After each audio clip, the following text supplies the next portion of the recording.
Good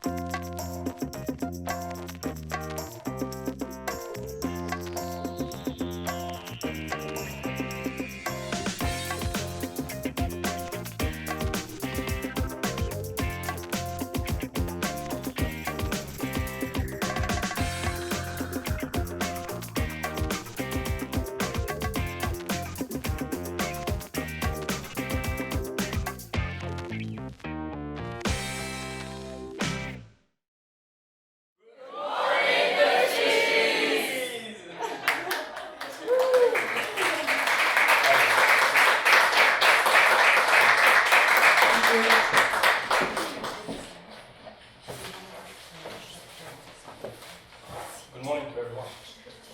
Yes, good morning everyone.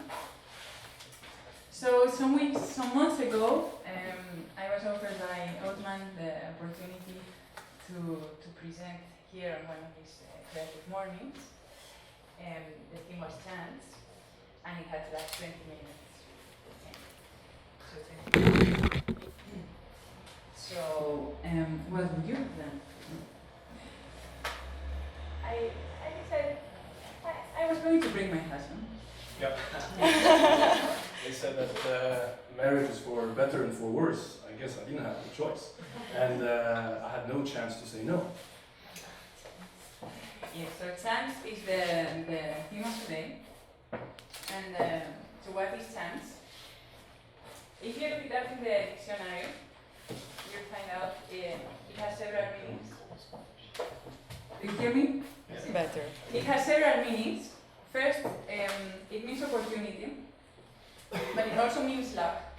It means likelihood, it means probability, and it also means risk. So I like a lot this word, because it's very linked to the story we want to share with you today, which is an entrepreneurial story. And it was created by chance. But because we created our chance, we seized one opportunity we got, and this is what we want to transmit to you today.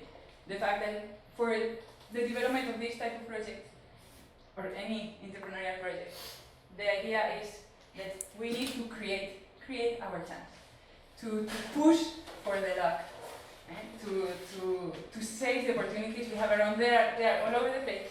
We just don't see them. And so that's what we want to focus on. So, as I tell you, my story is an entrepreneurial one. It's a social entrepreneurial one. It started 1.5 years ago, and its name is Seeds. I'll let Cyrille maybe jump in here and tell you a bit about the origins of this project, because it's quite a special one. Okay, so a few words about the creation of Seeds. What was it? Basically, the project emerged in 2012 when Angela and I decided that we would get married, and we thought we wanted to involve our friends, our family, in a project that would last even after our wedding. So we thought that would be interesting to have to try to have everyone on board. So we immediately thought that we could actually ask our guests to give our wedding gift to some people that would need it most. So that's why we it was at the very beginning a simple idea, and that was actually the main concept of Seeds at the beginning. And then we thought that this idea could be actually a great chance. So why wouldn't we do of this small idea something bigger, something that we could share with even more people? So that's why we decided that we should create an NGO, and then that would help us gather the funds from our guests and from any other people that would like to join. So that's what we did. We went on the website, we checked in the Swiss law how to create an NGO in Switzerland, how many people do you need, how much, what was the cost, what's the time frame, and it was okay. We could manage to do that before we would send the invitations to our wedding to our invitees. So, I mean, just to tell you, I don't want to go too much into the details, but that was a very simple idea. I mean, let's say everybody gets married, or more or less, at some point. So, what I mean is, it's from a very simple idea you can do something. Then we had to create the website. It took us many weeks, many months. There were some costs involved, whatever. But we thought this was needed if we wanted to expand it at some point. So just the conclusion here is again, just from something really simple, such as getting married, and I would say something I would call very random, not at a personal level, because it's something obviously very but on a macro level, I would say, you get married, you go on honeymoon. During our honeymoon, we visited the field, the projects, and that was it. So again, we seized our chance. It was something very small, and I guess that's the topic of the day. So of course, we want to encourage you to do the same.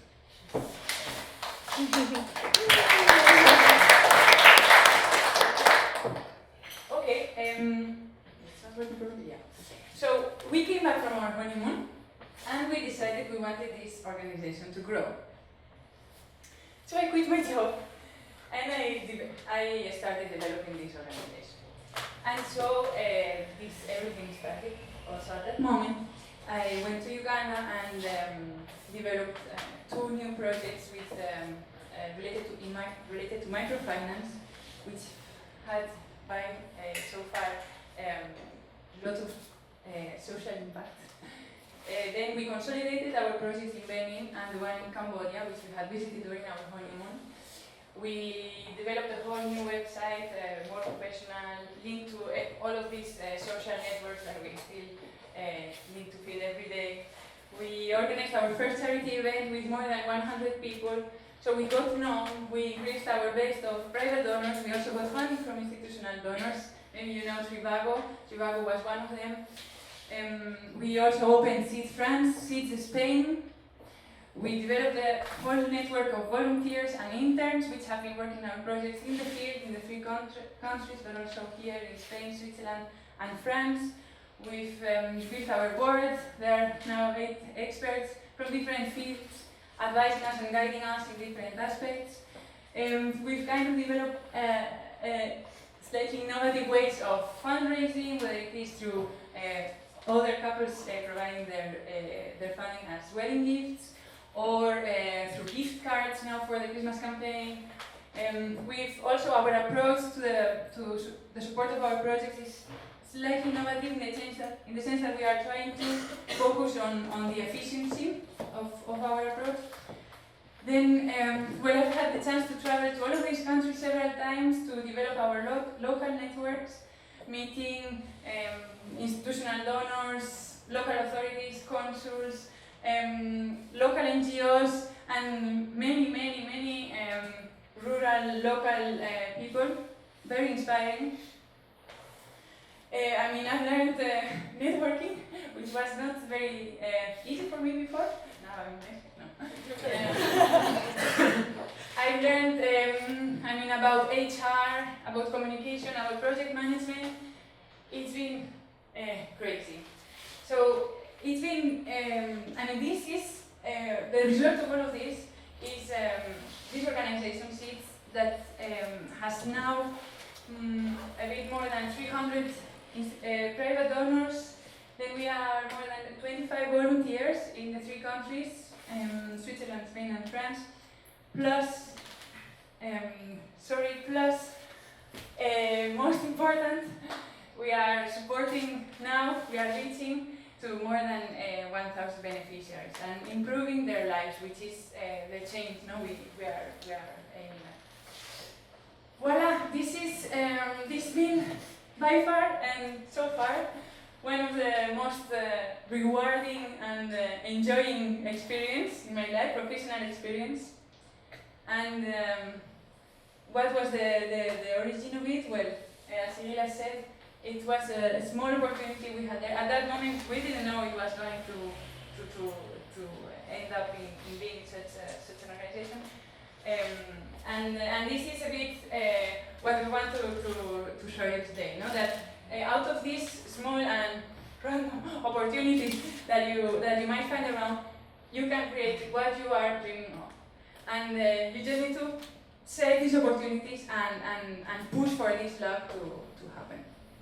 And the same, I want to share with you the story of one of the group of beneficiaries we are supporting in Uganda, because it's also very inspiring, I feel. Well, also, it's very inspiring.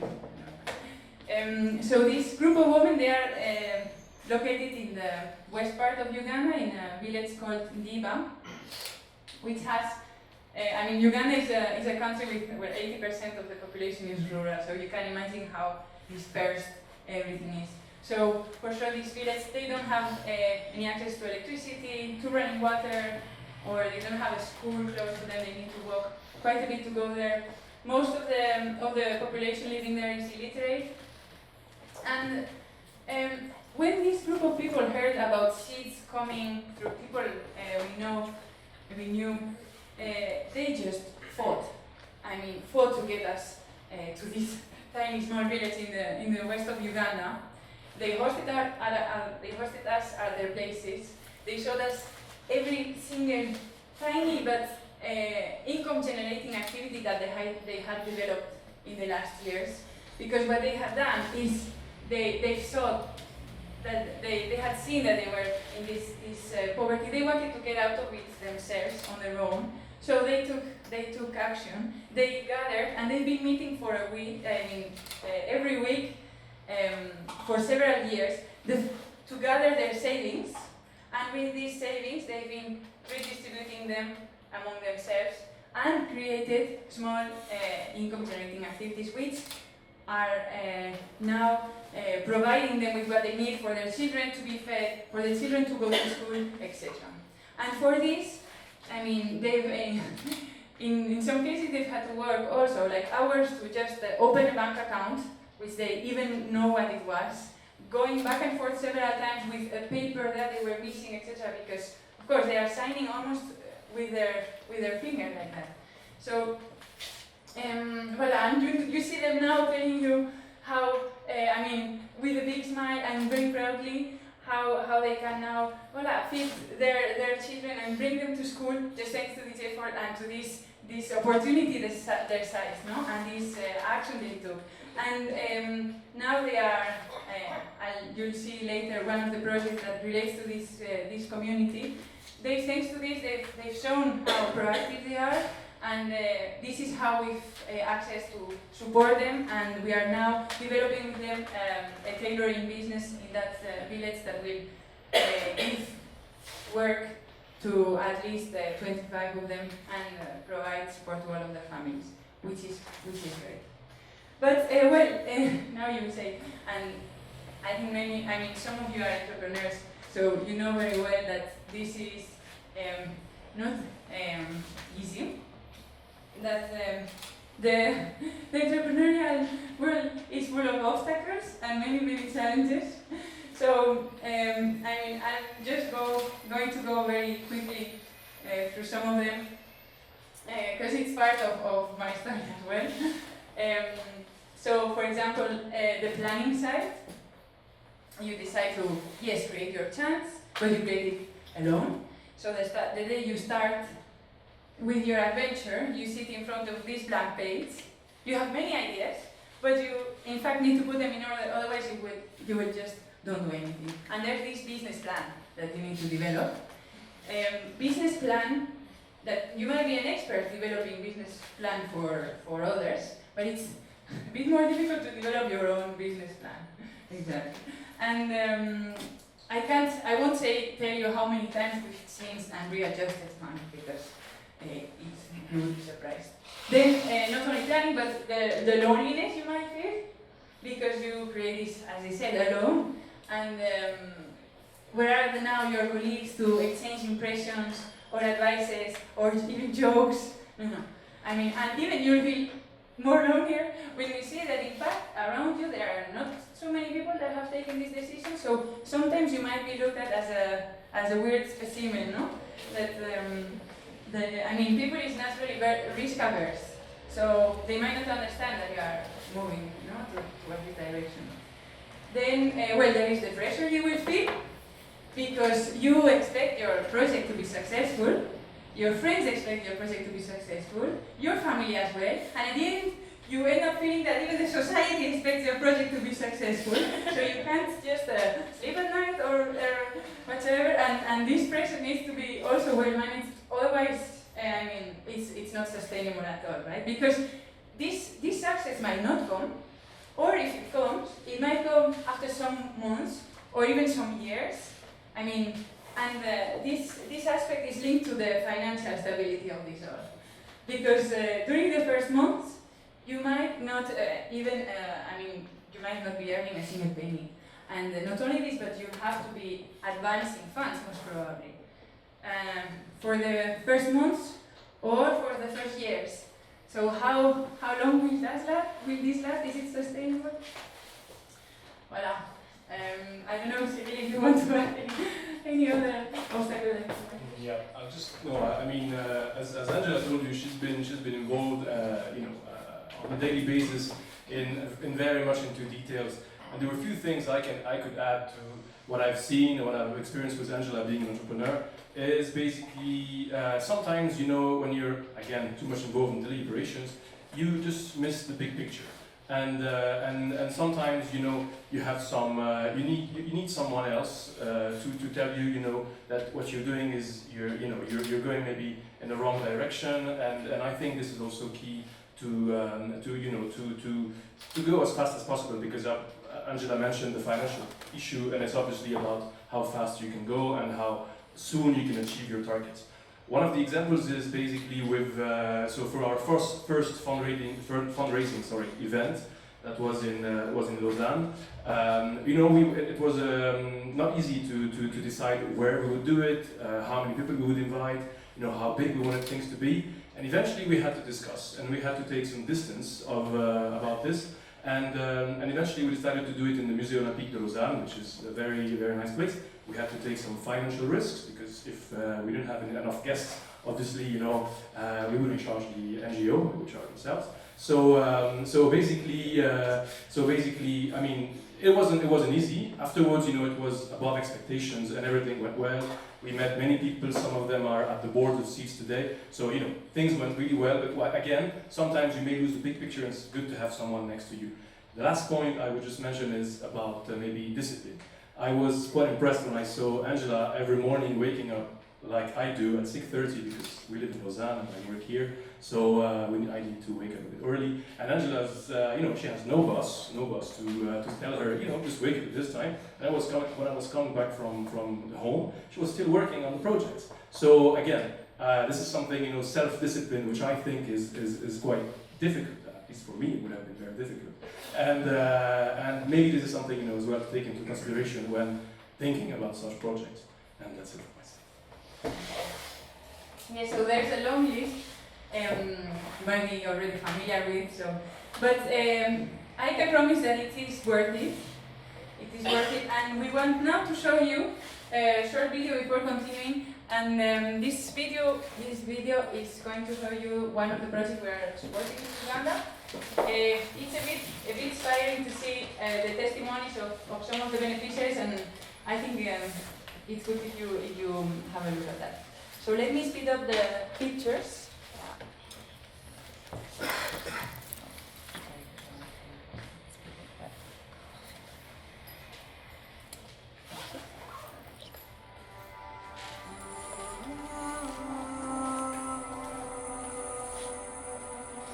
It's in French, sorry.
that's an example of one of the projects we do. You might like it or not, but I guess you've seen that this is my passion. This is what what I'm most passionate about, which is helping others to improve their life conditions in a sustainable way. And at the end, it's this passion that is driving me, and it's helping me to overcome any challenge or loss of confidence that you might have, anything. So, maybe you want to create the second phase of the application of Facebook or Twitter, or maybe you want to develop a biotechnical lab or research lab, or just to build a financial company. Whatever is the project you are dreaming of, if it's your passion who is driving it, there is no challenge of anything that we've mentioned that you won't be able to overcome. And whether it ends up in a successful and sustainable organization or project or not, at the end it's the process and everything that you're learning on the way that counts. So, create your chance and seize the opportunities you'll find in your way that are hidden around. You need to push for this luck and for this chance to be consolidated in a project. They have managed. We are managing it, so it's absolutely possible for anyone who wishes to do so.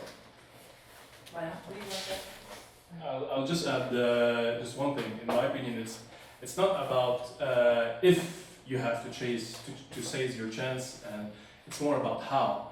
Because in a way, I guess the average age of this audience is around 40. We have basically 15 years old, maybe a bit less, maybe 30, 35. You're right. So let's say we still have 20 years during which we'll still have a job. But in 20 years, who knows? Maybe you're going to be, technologies will change. We'll all be out of favor. We'll have less dynamism than the next generations. Basically, we have issues, and so the question is not how can you keep your job, in a sense. So the only way you can keep your job is to have to be the one who decides if you can keep your job. So it means being an entrepreneur, being part of an organization. So it's either you create it or you help people create it. And I think we're all surrounded by people who have this talent here. And I guess that's what we want to, the message we wanted to convey. So again, try and seize your chance and grow your seeds. That's it.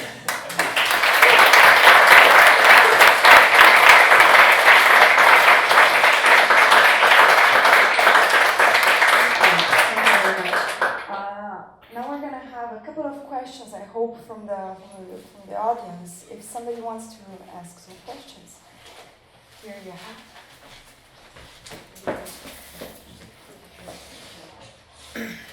Yeah. Hello, Angela. I'm sorry I was a little bit late. Probably I missed something and maybe my question is redundant.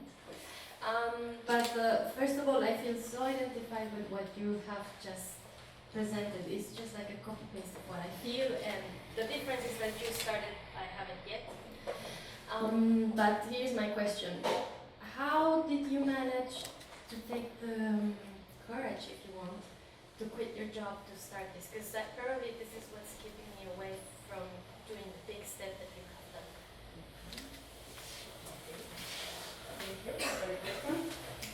So, how to take the step? Well, I guess, as I said, we are risk averse, right? So if we don't, at least in the process I did is, if I'm not taking the risk, it's because of what? So then, look at what are the reasons that are taking you. Because you say that it's also maybe your passion, or you are really motivated by this, it's maybe not understandable why you wouldn't know. So there's something that is retaining you from doing it, preventing you. So look at what are these factors, and try to, in a way, or at least what I did is to relativize it. Really take a lot of distance from it and say, what can be the problem that, okay, I quit my job and then I don't find any other. Well, you know, Switzerland has one of the best unemployment, like chômage, in Europe. And honestly, And I mean, low, she wanted me to say low unemployment rates. That's what she meant. I mean, both sides. No, until you find this other job, if it doesn't work, there is some security on that side, and it's the country with the lowest unemployment rate. So the rotation is very high. I mean, within 3 months, you might get back to the working market. So, I mean, and for example, in order also to avoid this factor, you can decide to save for a while and prepare for this period where you will be earning nothing. And like this, you know, like this, you are more secured on this financial side, like mentally at least. Then, like I mean, like this, I don't know what are the factors, you know, in your case, but write them down, analyze each of them, and just I mean, we need to relativize. They are never strong enough to stop you from doing this. If it's, I mean, imagine you in 30 years, you will be able to look back and say, well, at least I tried what I wanted to do. Maybe you start developing your project and then you say, okay, this is not what I thought. It's not fulfilling me. I prefer to, because we are not all, you know, ready or to live as entrepreneurs. So, well, this would be my advice. I don't know if I answered your question. Yes.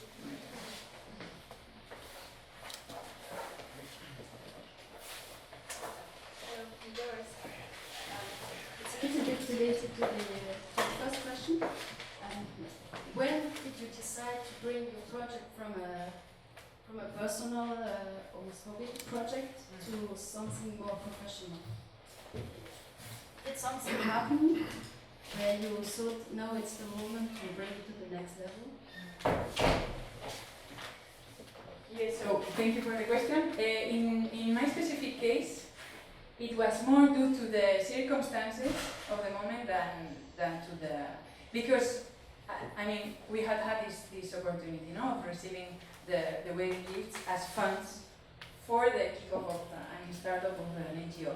NGOs, the biggest difficulty to be developed are the first funds, because we can't ask for loans or, you know, for investors, risk investors that want to join us. No. So at that time we had this opportunity, and it was last year in July. So either, you know, I took it at that moment and developed it and professionalized it, or it was just going to, I mean, for sure we were supporting projects already with these funds, but it was going to end there. So in my case it was because of the circumstances. Were you totally satisfied with your job at the time? Yes, I was. So it was not a problem of, for sure I was looking for more challenging adventures than what I was having in my job, but I was satisfied. Yes, it wasn't a problem of my job. Yes, not being very motivated in my job also.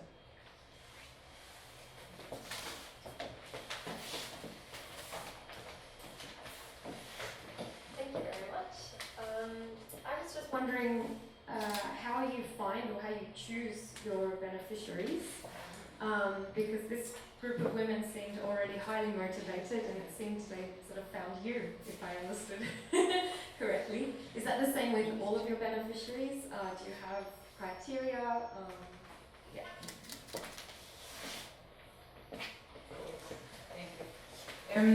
Good. So the projects we are supporting are projects that have a really human side. Okay, they are not. They don't have the size that make them found on the internet or other public, let's say, sources. So what we decided to do is, because we are aiming at supporting projects that are not supported by, I mean, we are focusing on microfinance, right? So I guess you know Kiva, maybe you know EcoCredit, Baby Loan, and many big microfinance NGOs or institutions that are funding local microfinance institutions or microfinance groups. Okay, so if you look at the criteria they asked to these microfinance institutions, they ask for a minimum size for a minimum capital number of clients, etc. And also very important, a certain level of management systems in place, no? So that they can provide reports and indicators, etc. So what we found is that there is a gap there of tens, hundreds, thousands of institutions, whether they are credit cooperatives or community-managed microfinance groups like these ones, which are touching beneficiaries that are spread out there in the rural areas and are not accessible. So all of these projects, they are there, they can grow, or although they have a lot of potential because of this lack. So we want to reach these ones. Reaching them is not an easy task. Why are we working in Benin and in Uganda mainly, and before we were in Cambodia? It has no sense maybe from the geographical criteria point of view, but this is because we started by contacting our network and the people we knew. And people we knew was working with, because I've been working in development and humanitarian for a while. I knew people on the ground. And for instance, for example, this one was known by a Ugandan friend that I met in Bangladesh like 8 years ago. And just by informing all of these friends network and network of network, we can reach projects, because at the end you might say, oh, but maybe they are not the most needed ones, or etc. Because at the end there's some connection with the Western world or whatever. But we do have the criteria of like level of poverty. We won't be helping ones. Then in the countries that we're choosing is the same. We are also choosing countries that have a certain level of development index, human and development index, etc. And another way, for example, has been contacting local kind of federation of credit cooperatives that are supporting rural credit cooperatives and reaching, the most remote areas, and through them get advice, guidance, etc. on how to select the local ones. Yes, I mean there's a lot of work to be done on the ground, for sure. Thanks for sharing your very inspirational story. It's great to hear your drive. How do you find the people that finance your NGO? Yes. So this year we haven't. I told you stories of how we gathered some private funds, etc. But we haven't been at the maximum of our proactivity in this research. This year, our focus has been more on developing the projects because we had to have a kind of a business, a core activity. But this year, what is the public or the donors we've managed to reach? So we've exploited our network. So the network we started with our wedding. They all know that this project has been launched. They've talked to friends, to their network. It's all a matter of connection people, because at the end, on the private donor side, so all of us, let's say, what will make you donate anything to an NGO or to such project? It's because of the skepticism that is all around of lack of transparency or funds mismanagement, etc. At the end, what will make you fund such a project will be the fact that a friend of you is telling you that it's really worth it because he trusts these people or he's seeing some good work, etc. So at the end, this is the way to go. Instead of just sending letters to the mailboxes of people that you never know, etc., to reach them through their friends, contacts, etc. So for this, for example, the fundraising event, it was organized with many more volunteers. All of us invited all of our network, and this is how we got to know, etc. They like the project, and they've been then supporting us, etc. On the institutional donors part, this requires a lot of, much more proactivity than just setting it around. And this year we've somehow, they came to us in a way. It's because, for example, the Tribago funds, it was through also people that was working in this company. There was some fundraising action taken in there, and we were chosen as a project that was going to receive. But we were kind of informed, hey, you've been chosen. We had just to prepare the video.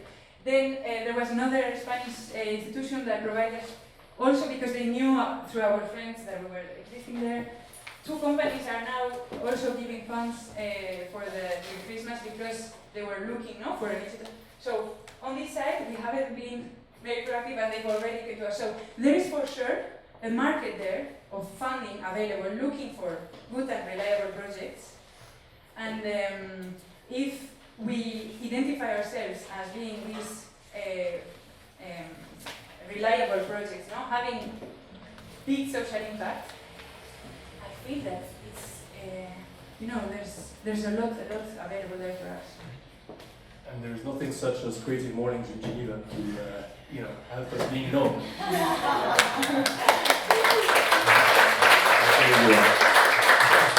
Thank you guys. Thanks a lot for visiting us this morning. We just wanted actually to do a small game around chance, but I'm just gonna decide if it's a good idea. Puis on joue face à on joue. Okay, so behind our chairs actually are 3 mono tickets. On l'a fait dans la rue, je sais. Non, mais je peux juste filmer le bateau, quoi. Ah oui, ok. Behind your chair. There are 3 mono tickets. You can win up to, I don't know, 20,000 Swiss francs. So you're all invited actually to play.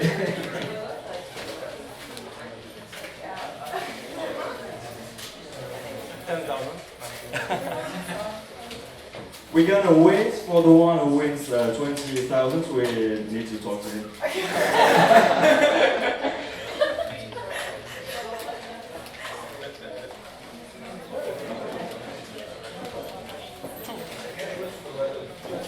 Two! This is cool! Thank you! What about you, Andrea? Nous aussi, on était 10,000. J'ai plein de... Ah! How does it work? Tu veux le faire? Ah, pardon. Ah, j'ai raté les familles.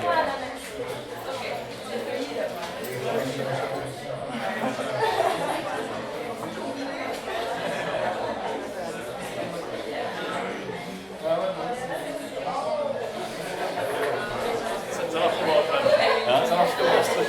Il faut avoir 3 fois la même chose. Donc c'est bon? Ah bah c'est bon! Ah, il faut avoir 3 fois.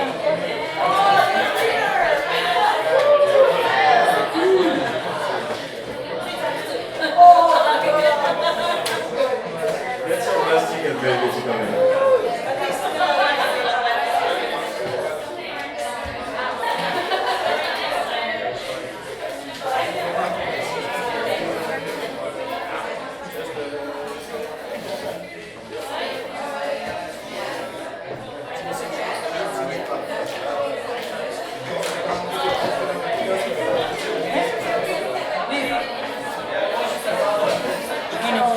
We have some winners. We have some winners. There were some lucky ones. You were the lucky winner. 1, 2, 3. Whoa. Oh! Wow. So yeah, this morning the chance was with us. Now we got to teach now. So well, I think we're arriving to the end of this morning. I would like to thank you again. I would like to thank our speakers. And of course, if you would like to mingle around a bit more, talk and ask some questions, I think you're going to stay around for a while, right? If you have some other questions, more precise ones, we're going to be around coffee. There's still some goodies left, so very welcome to stay around for a while.